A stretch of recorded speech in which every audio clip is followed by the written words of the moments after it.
Madam madam చెప్పు కాశీ. అది అది మీ అబ్బాయి ఏడున్నాడు? మా అబ్బాయి పండుకున్నాడు, ఇంకా లేవలే. పండుకున్నాడా? అవును, కానీ ఏదో టెన్షన్ పడుతున్నట్టున్నావు. ఏమైంది కాశీ? అదే మన పర్సనల్ వీడియో తీసినాడు దొరికిండు మేడం. ఏంటి, మన పర్సనల్ వీడియో తీసినాడు దొరికిందా?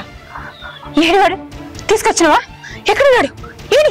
ఎక్కడున్నాడు అని తీసుకొచ్చే ముందు నీకు విషయం తెలవాలి మేడం. నాకు విషయం తెలవాలా? ఏంటది? చెప్తా మేడం, చెప్తా. మన పర్సనల్ వీడియో తీసిన అన్న నీతోటి పాటు పోటీ చేసిండట సర్పంచ్కి. వాడు ఓడిపోయి అవమానం తట్టుకోలేక చనిపోయిండు. కానీ వాడిని తమ్ముడు ఊరుకుంటాడా? ఆడు ఊకోడు.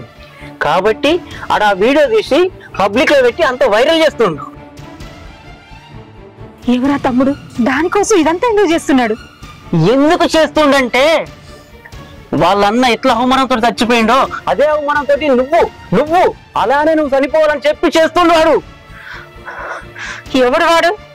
వాడిని నాకు చూపి. వాడిని అడ్డంగా నరికి నేనే చంపుతా. ఎవడా ఎవడా? నేనే. కాశీ, నువ్వా? అవును, నేనే. నీకు ఇంకో విషయం చెప్పనా? అసలు చచ్చిపోయింది ఎవడనుకుంటున్నావే? నా అన్న. అవమానం భరించలేక చచ్చిపోయిండు నా అన్న, నువ్వు చేయబట్టి. ఆ వీడియో తీసింది నేనే, నీ పరువు పోయేటట్టు చేసింది నేనే. ఆనాడే ఈ అవమానం భరించలేక నువ్వు చచ్చిపోతావు అనుకున్నా, కానీ నీ కొడుకు వచ్చి నిన్ను బతికిచ్చిండే. లేకపోతే నువ్వు ఆనాడే తప్పు.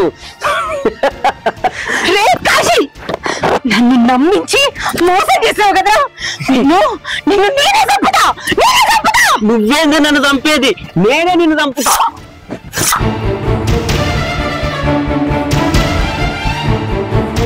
అరే ఎంత పని చేసినావు కాశీ?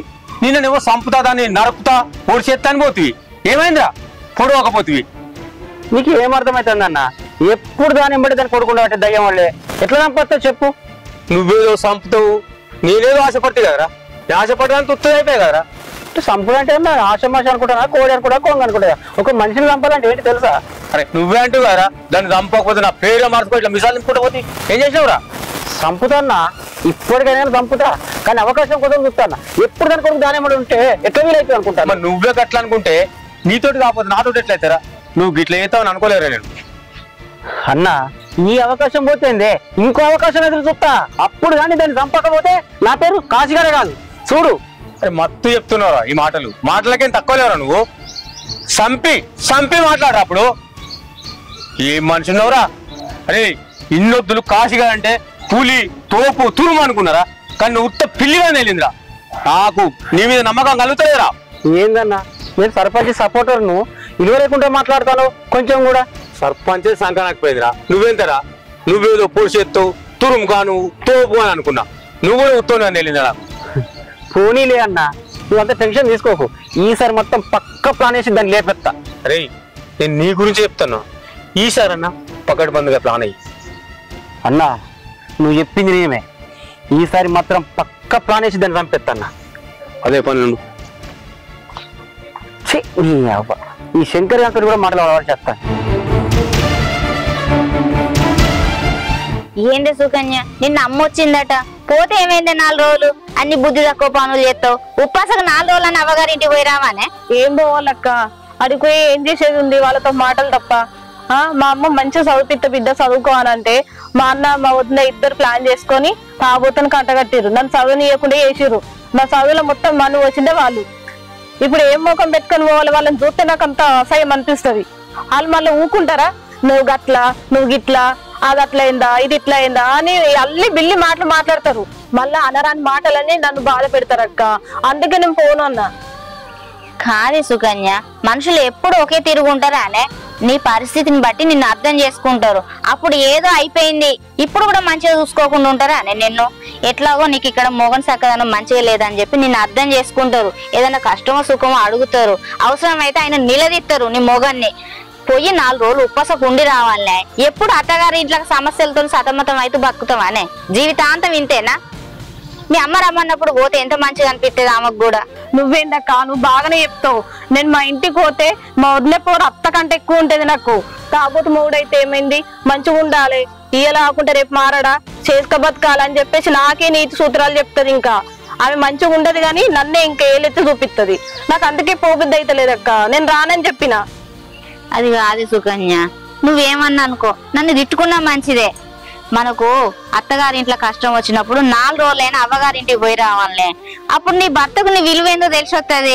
నువ్వు 4 రోజులు లేకపోతే వండుకొని తినలేడు, ఎక్కడికి పోయి వచ్చినా మళ్ళీ ఇక్కడే ఉంటాడు, ఎక్కడి గొంగడు అక్కడనే అవ్వపడుతుంది. అందుకే నీ విలువేందో తెలుస్తుంది, నిన్ను తీసుకురావాలనిపిస్తుంది. నువ్వు వచ్చినాక మంచిగా ఉంటాడు నీతోటి. అందుకేనే అవ్వగారింటికి పోయి రావాలి. నువ్వేమో ఒకటే కోణంలో ఆలోచిస్తావు, ఎప్పుడు ఒక తిరిగి ఉండరే మనుషులు. అప్పుడప్పుడు మారుతారు, మంచి గుణం అర్థమవుతుంది నీకు కూడా వాళ్ళ మంచి గుణం ఏందో. నువ్వు పోయేస్తే ఏమైంది, ఇప్పటికైనా ఏం కాదు. మీ అమ్మకు ఫోన్ చేస్తా, వచ్చినాక 4 రోజులు పోవే, మీ అమ్మతో కలిసిపో. అక్క నువ్వు అన్నది నిజమే అనిపిస్తుంది, కానీ మా ఇంటికి పోయిన తర్వాత మా వాళ్ళు ఎలా ఉంటారో నాకు అదే భయం ఉంది. సరే అక్క, నువ్వు అన్నట్టే చేస్తా. మా అమ్మకైతే ఫోన్ చేయి, ఏమంటుందో ఇంత. పోతావానే, నేను ఫోన్ చేస్తే ఇప్పుడే అమ్మకు. 4 రోజులు పో, నీ భర్తకు నీ విలువేందో అర్థమవుతుంది. సరేనా? సరే. మీ వదిన ఒకవేళ ఏమన్నా నోటి దురుస్తోటి అన్నా కూడా పట్టించుకోకే, సరేనా? ఇన్ని భరించిందాన్ని ఇక దాన్ని పోరు భరించనా. సరే ఫోన్ అయితే చెయ్యక్క మరి. సరేనే.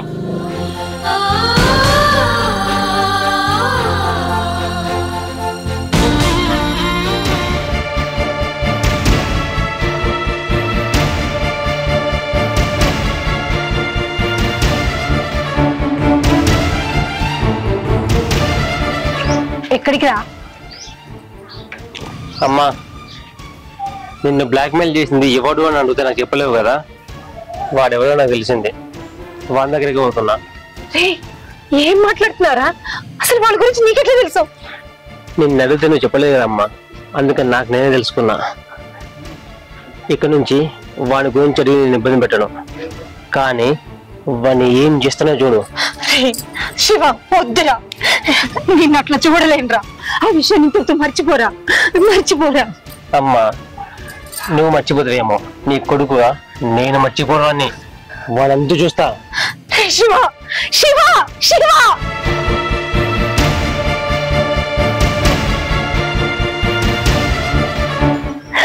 అయ్యో, వీడు కోపంతో వెళ్తున్నాడే, ఏం చేస్తావో ఏమో. అయ్యో, ఇప్పుడు నేనేం చేయాలి?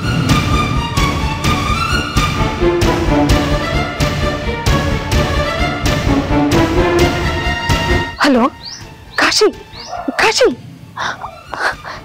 నా కొడుక్కి విషయం తెలిసిపోయింది. నువ్వు అర్జెంటుగా ఇంటికి రా. డాక్టర్, ఈ కాశీగాన్ని నమ్ముకుంటే ఏ పని అయిపోతట్లేదు.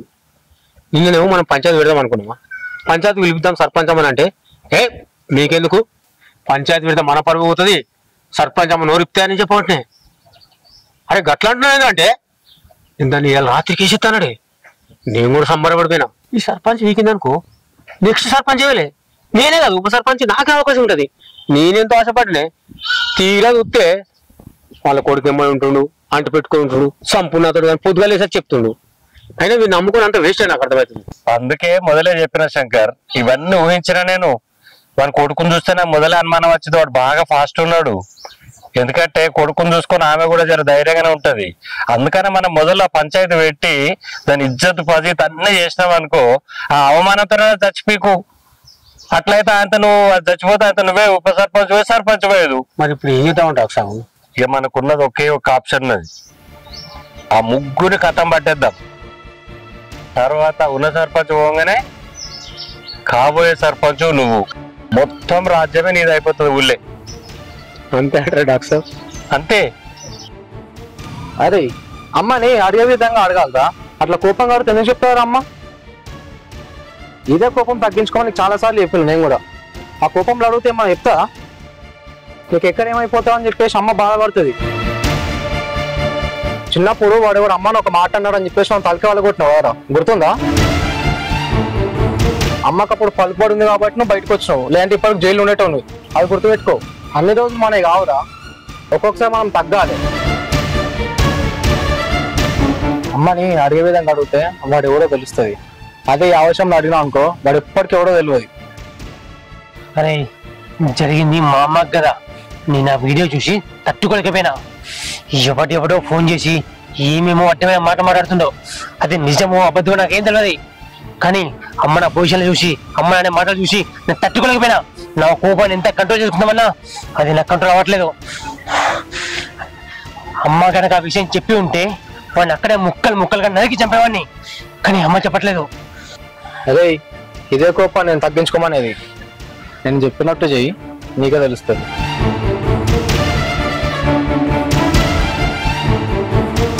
ఏమైంది? ఈ కాశీ ఇంకా రాలేదు. నా కొడుకు వెళ్ళి అప్పుడే చాలాసేపు అయింది. డాక్టర్ సాబ్ నన్ను ఇక్కడికి రమ్మని కోసం చెప్పి 15 నిమిషాలు అయ్యొచ్చి డాక్టర్ సాబ్ వస్తలేదు. ఇంకెప్పుడు వస్తలేము. వస్తుంది కదా. ఏం శంకర్ ఎంతసేపు వచ్చి? నమస్తే. 15 నిమిషాలు అవుతుంది సార్.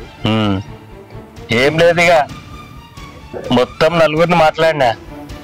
అందరికి లక్ష రూపాయలు అడ్వాన్స్ ఇచ్చేసిన. ఈ రాత్రే 3 శవాలు లేస్తాయి. మీ మాటలు వింటుంటే ఆ కాశీగాని మాటలు గుర్తొస్తున్నాయి నాకు. వారికి ఇట్లే చెప్పిండు. నాశకతే నాకు నమ్మబుద్ధి లేదు సార్.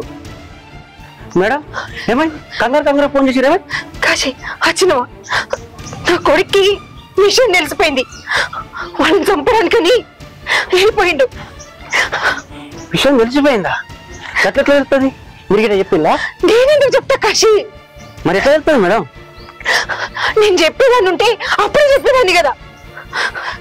వాడికి ఎట్లా తెలిసిందో ఏమో. వాడంతా వాడే తెలుసుకున్నాడు. వాడిని చంపడానికని ఇప్పుడే వెళ్ళిండు. నువ్వు అర్జెంటుగా శంకర్కి ఫోన్ చేసి ఎక్కడికైనా దాక్కోమని చెప్పు. తొందరగా చెయ్యి, ఫోన్ చెయ్యి. నా కొడుక్కి దొరికితే చంపేస్తాడు. వాడోటి ఈ మధ్యలో నేను ఏం చెప్పినా పట్టించుకుంటాడు. అసలు నా ఫోన్ లేపడాడు. ఫోన్ చెయ్యి. కాశీగా అనుకున్న డాక్టర్ సాబ్ తేడా ఉండదా? కొంచెం ఉంది తేడా. మేము కీలేరి వాత పెడతాం. ఎవరిని రోగం ఎట్లా కుదుర్చాలో అట్లా కుదురుస్తాం. కాశీగాడు ఫోన్ చేసింది. మన ఫోన్ లేపు, అడబెట్టు. వారితో కాదు, మనకు విషయం ఏమద్దు వారితో. ఏమైంది? ఫోన్ రింగ్ అవుతుంది మేడం, కానీ లేపుతాడు వాడు. మళ్ళీ చెయ్యి. అట్లాగా డాక్టర్ సాబు ఎందుకోసం చెప్తాడు? ఒకసారి మాట్లాడుకుందామని. కొద్దిగా మనం అనుకున్నాం, మన ప్లాన్ మనం వేసుకున్నాం. నేను ఆల్రెడీ మాట్లాడినా. వాడు ఇలా రాత్రి లేస్తున్నాడు. ఇవాళ పొద్దుకి నీ ఫోన్ వస్తుంది, నువ్వు అప్పుడు తెలుసు వస్తుంది డాక్టర్ సాబ్ విషయం. బట్ మర్చేయి, అది మన విషయమే తీయకి నువ్వు అసలు అయిపోతుంది. ఇలా రాత్రి 3 పైన అవుట్. నువ్వు ఏం టెన్షన్ పడకు. రాత్రి కడుపు నిండా మంచిగా నిద్రవు. తెల్లారి వరకు నీకు శుభవార్త చెప్తా. ఈ మాట ఉంటుంటే ఇప్పుడు నాకు నమ్మకం కుదిరినట్టు అనిపిస్తుంది డాక్టర్ సాబు. మనం చేసేది వైద్యమైనా ఇటువంటి పనులలో లేపుతాడు మేడం. అయ్యో, ఇప్పుడు ఏం చేయాలి? కాశీ, నువ్వు ఒక పని చేయి. నువ్వు అర్జెంటుగా శంకర్ దగ్గరికి వెళ్ళి ఎక్కడైనా దాక్కోమని చెప్పు. తొందరగా వెళ్ళు. నా కొడుకు వెళ్ళి చాలాసేపు అయింది. నిజమే మేడం, మీ కొడుకు అన్నంత పని చేస్తాడు. ఒకవేళ శంకర్ గారు దొరికితే చంపినా చంపుతాడు. మీ కొడుకు బాగా డేంజర్. నేను కన్నారా చూసి పోతాను మేడం. ఇప్పుడు పోయి చెప్పా. తొందరగా వెళ్ళు. Okay madam. అయ్యో, నా కొడుకు అన్నంత పని చేస్తే ఆ శంకర్ని చంపేస్తే అమ్మో. చూడమ్మా, దానికి ఇక్కడ బాగా కష్టాలు ఉన్నాయి. నీకు తెలియంది ఏమున్నది చెప్పు? అదేదో తెలియక తొందరపడి రాను అన్నది. నువ్వైనా దానికి నచ్చ చెప్పి తీసుకుపోవాలి కదా. ఒక 4 రోజులు పోతే ఉప్పాసు ఉంటది. దాని మొగని కూడా దాని విలువేందో అర్థమవుతుంది. జర తీసుకొని పో. అది విడాకులు అంటాంది. విడాకులు వద్దు ఏమొద్దు అని జర నచ్చ చెప్పు. ఆడపిల్ల భవిష్యత్తు ఏం కావాలో చెప్పు. నేను కూడా 4 తీర్లు అర్థమయ్యేటట్టు నచ్చ చెప్పిన. విడాకులు వద్దు ఏమొద్దు. ఎడ్డోడైనా గుడ్డోడైనా తాగుబోతోడైనా తిరుగుబోతోడైనా భరించాలని అర్థం చేసుకోవాలి, మార్చుకోవాలి మొగన్ని. నీకు విలువ ఉండదు సమాజంలో. విడాకులు వద్దు, కలిసి ఉండని చెప్పిన. నువ్వు కూడా దానికి నచ్చ చెప్పు, సరేనా? నిన్ను తోలుకపోతా అన్న బిడ్డ రానట్టు రానన్నది. నచ్చ చెప్పి తోలుకపోతా. అడిగి పోతే నీ కొడుకు కోడలు ఇష్టం ఉన్నట్టు మాటలు అంటారట కదా. అందుకే చిన్న పుచ్చుకోవాల్సి వస్తుంది. నేను రాను అని ఎందుకు బిడ్డ? నా ఇల్లు నాకున్నది, నాతోటి ఉంటది. వాళ్ళతో ఏందే? పోసు కన్యా, సరేనా బిడ్డ? సరే అక్క.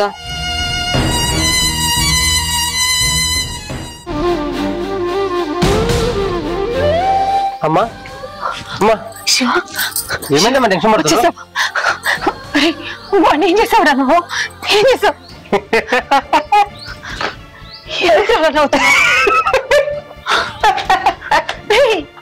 ఎందుకు అట్లా నవ్వుతున్నావు? అమ్మా వాడు ఎవడో నాకు తెలియదమ్మా, కానీ ఇప్పుడు తెలిసింది. అంటే ఏమంటున్నావు? నాకు అర్థం కావట్లేదురా. ఇందులో అర్థం కాకపోవడానికి ఏముందమ్మా, పొద్దున నీకు చెప్పెళ్ళినప్పుడు నాకు తెలుసు అనుకున్నావు కదా, కానీ నాకు తెలియదు. కానీ ఇప్పుడు తెలిసింది. నువ్వు ఒక పని చేయి, నువ్వు అర్జెంటుగా శంకర్ దగ్గరికి వెళ్ళి ఎక్కడైనా దాక్కోమని చెప్పు. తొందరగా వెళ్ళు, నా కొడుకు వెళ్ళి చాలాసేపు అయింది. నీకు అలా చెప్పడం వల్లే కంగారుగా కాసేపు ఫోన్ చేసినావు, కూడా రమ్మన్నావు, ఇద్దరు డిస్కస్ చేశారు. ఆ విషయం తెలిసిపోయింది. ఇప్పుడు చూపిస్తా ఈ శివగాని తాండవం ఏందో. శివ శివ శివ! అయ్యో